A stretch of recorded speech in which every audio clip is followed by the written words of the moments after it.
Assalamualaikum warahmatullahi wabarakatuh. Saya akan mempresentasikan hasil dari makalah sebagai tugas individu yang berjudul Perilaku Individu dan Perilaku Kelompok dalam Organisasi Pendidikan dan serta Kepemimpinan Super Leadership. Adapun latar belakangnya adalah dalam setiap organisasi, manusia merupakan faktor utama yang sangat penting. Ketika manusia memasuki dunia organisasi, maka itulah awal perilaku manusia yang berada dalam organisasi itu. Sehingga permasalahan manusia terus berkembang sesuai situasi dan kondisi dan semakin sulit dikendalikan. Akibatnya, permasalahan organisasi dan khususnya persoalan perilaku organisasi semakin hari semakin berkembang. Konsep perilaku dari individu dan kelompok perlu dipelajari, karena kepribadian pada dasarnya merupakan karakteristik psikologis dan perilaku dari individu yang sifatnya permanen dan yang membedakan satu individu dengan individu lain yang sifatnya individu lain. Pimpinan organisasi dituntut untuk dapat memahami kepribadian dari setiap individu agar pimpinan dapat mengetahui bagaimana cara terbaik untuk menghadapi mereka dan dapat menempatkan mereka pada tempat yang sesuai.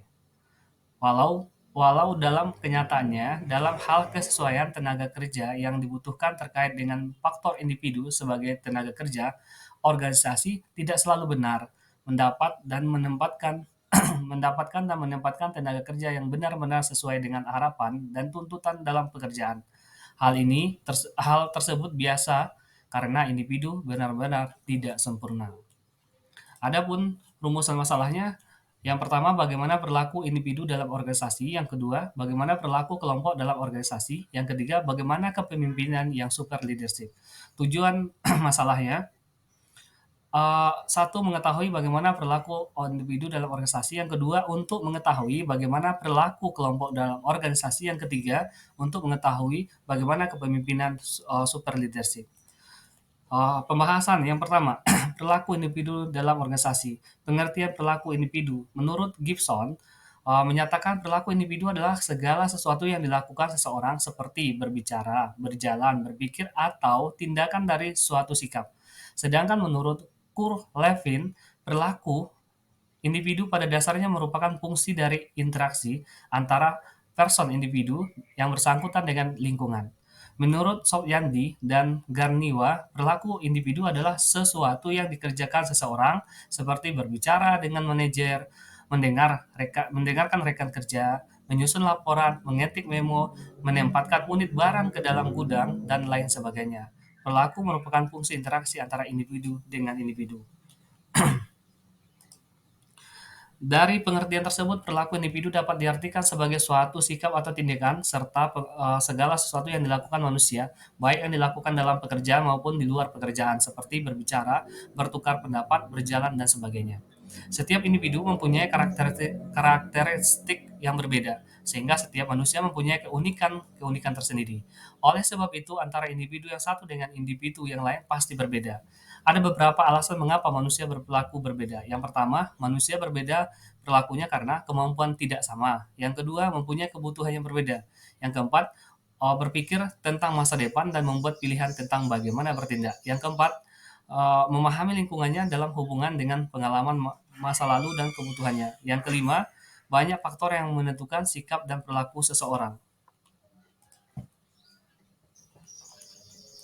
Yang kedua, dasar-dasar perilaku individu, kemampuan. Kemampuan intelektual. Kemampuan intelektual adalah kemampuan yang diperlukan untuk menjalankan kegiatan mental. Kemudian kemampuan fisik. Kemampuan fisik adalah kemampuan yang diperlukan untuk melakukan tugas-tugas yang menuntut stamina, kecekatan, kekuatan, dan keterampilan.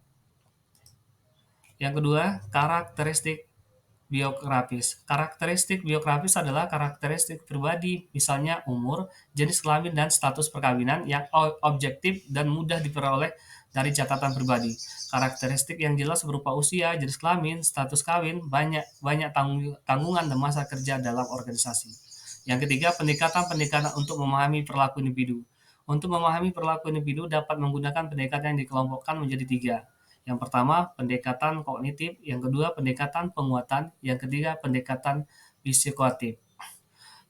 Yang B, perilaku kelompok dalam organisasi. Pengertian perilaku kelompok. Perilaku kelompok adalah aktivitas yang dapat diamati dari dua atau lebih manusia atau individu yang berinteraksi berkumpul untuk mencapai tujuan tertentu. Perilaku organisasi adalah suatu bidang studi yang mengimpetifikasi dampak perilaku dari individu, kelompok atau struktur dalam organisasi dengan maksud menerapkan pengetahuan untuk memperbaiki efektivitas organisasi. Jadi, perilaku kelompok dalam organisasi adalah aktivitas yang dilakukan dua atau lebih individu yang berkumpul dan berinteraksi sebagai anggota organisasi untuk mencapai tujuan organisasi tertentu yang telah disepakati. 2. Bentuk-bentuk kelompok. Kelompok primer dan kelompok formal. Kelompok primer adalah kelompok yang mempunyai sifat adanya keakraban, kerjasama, dan hubungan tatap muka mereka dalam beberapa perasaan, tetapi pada intinya mereka secara mendasar membentuk sifat sosial dan cita-cita individu. Sedangkan kelompok formal dan informal, kelompok formal adalah suatu kelompok yang sengaja dibentuk dengan struktur dan tujuan yang jelas untuk melaksanakan suatu tugas tertentu. Sedangkan kelompok informal, suatu kelompok yang tumbuh tumbuh dari proses integrasi, daya tarik, dan kebutuhan-kebutuhan seseorang.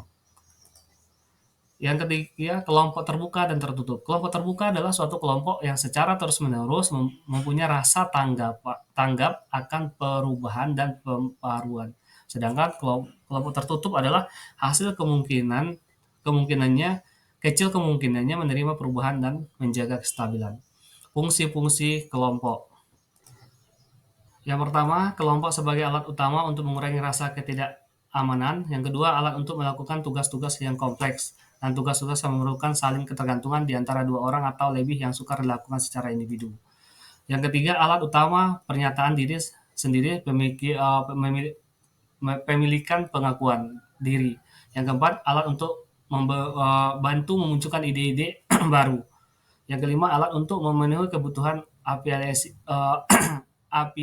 atau kasih sayang. Keenam, sebagai alat koordinasi atau penghubung di antara beberapa departemen.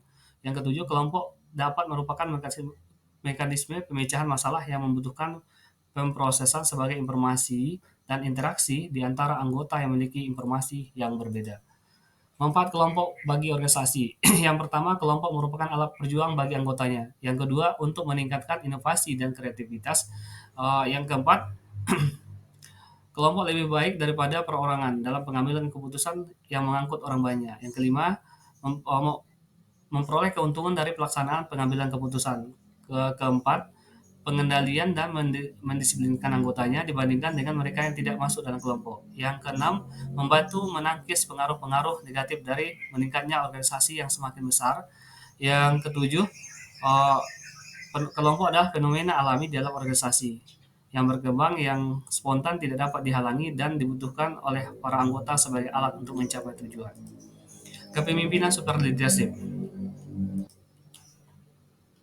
Pendapat beberapa ahli tentang kepemimpinan super leadership, yaitu Mann dan Sims, yang mengartikan adalah pimpinan yang melakukan pengembangan kepada pegawainya agar menjadi self-leadership. Pemimpin bertanggung jawab untuk mengarahkan bawahannya agar mampu memimpin diri sendiri. Pemimpin seperti ini akan mampu mendesain dan mengimplementasikan sistem serta mengajarkan kepada pegawainya menjadi self-leader. Terdapat 3 asumsi dasar dalam konsep self-leader. Yang pertama, setiap orang mempraktikkan self-leader sehingga pada tingkatan yang berbeda, karena tidak seorang pun yang benar-benar efektif sebagai self-leader. Yang kedua, efektivitas self-leader dapat dipelajari dan tidak terbatas kepada orang yang secara intuitif dijelaskan sebagai bored self-starter, self-directed, atau self-motivated. Yang ketiga, self-leadership sangat relevan bagi para eksekutif dan manajer.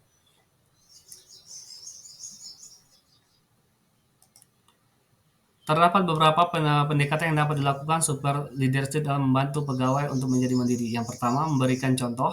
Yang kedua, guide participation. Fungsi utama super leadership adalah lebih sebagai pendorong, memberi petunjuk, memberi penghargaan kepada pegawai yang mempraktekkan self-leader. daripada secara langsung memberikan instruksi dan penghargaan atas kinerjanya. Pemimpin yang super akan menikmati keuntungan, seperti lebih banyak waktu pegawai lebih memiliki komitmen, temuan kekuatan baru, dan kemajuan yang mengalir dari pekerjaan melalui self leader. Yang terpenting adalah penghargaan sosial diberikan ketika perilaku self leadership pegawai yang berlangsung. Terima kasih, cuma itu yang bisa saya sampaikan. Salah dan janggal, mohon maaf. Wabillahi taufiq wal hidayah. Wassalamualaikum warahmatullahi wabarakatuh.